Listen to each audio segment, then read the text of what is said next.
What? I'm not on your side. All right. You didn't have to wake me up. Dear Tim and Moby, my older brother says the Civil War was all about states' rights. I always thought it was about slavery. Which is it? From Sopot. Well, both. It's complicated. But historians still argue about what exactly caused the Civil War. First, let's get the basics out of the way. In 1860 and 1861, 11 southern states seceded. That means they left the United States to make their own country. They called themselves the Confederate States of America, or the Confederacy. The 24 states that stayed with the U.S. were called the Union. In April of 1861, Confederate troops fired on Union soldiers at Fort Sumter in South Carolina. The Civil War began. President Abraham Lincoln knew that if he let states secede from the country whenever they wanted, it would set a bad example for the future. Anytime a state didn't like the rules, they could just leave. But that's just what the Confederate States did. They believed in states' rights. That's the idea that each state gets to make its own laws. The 10th Amendment of the Constitution does give each state the right to make its own laws as long as they don't go against federal law. The North and South disagreed about how powerful those federal laws should be. In 1832, South Carolina almost seceded over this argument in the Nullification Crisis. South Carolina wanted the right to nullify or cancel a federal tariff that was hurting its economy.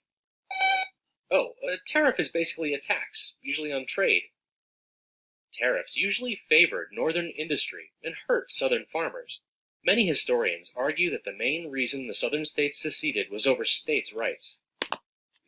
But remember, they were fighting over the right to own enslaved people. So even if we say that they're fighting for states' rights, they were fighting for the right for slavery.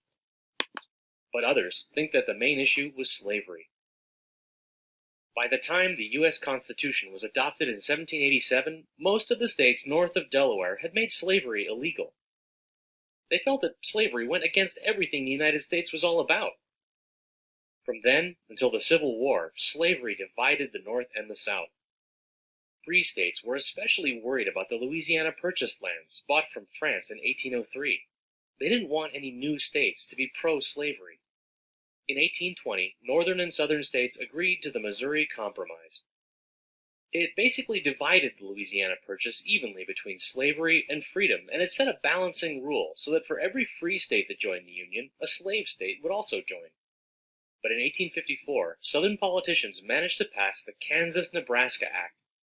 It repealed the Compromise of 1820 and said that any new state could be a slave state if it wanted to. The Supreme Court supported the Kansas-Nebraska Act with their infamous Dred Scott decision.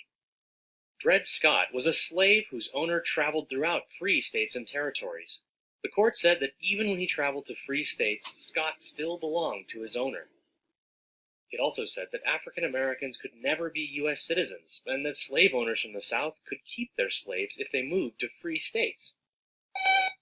Yeah, right? This angered abolitionists. Those were people who were actively against slavery. So, there you have it. The states' rights and slavery issues both increased the differences between the North and the South. And President Lincoln was a strong opponent of both. The southern states seceded shortly after his election in 1860. Actually, not all the Union states in the Civil War were free states. Delaware, Maryland, Kentucky, Missouri, and what would become West Virginia were pro-slavery, but anti-secession. These border states fought with the Union to keep the country together. I know it's a lot of ground to cover, and believe me, there's a lot more detail if you're interested in it. By the way, you're on my side.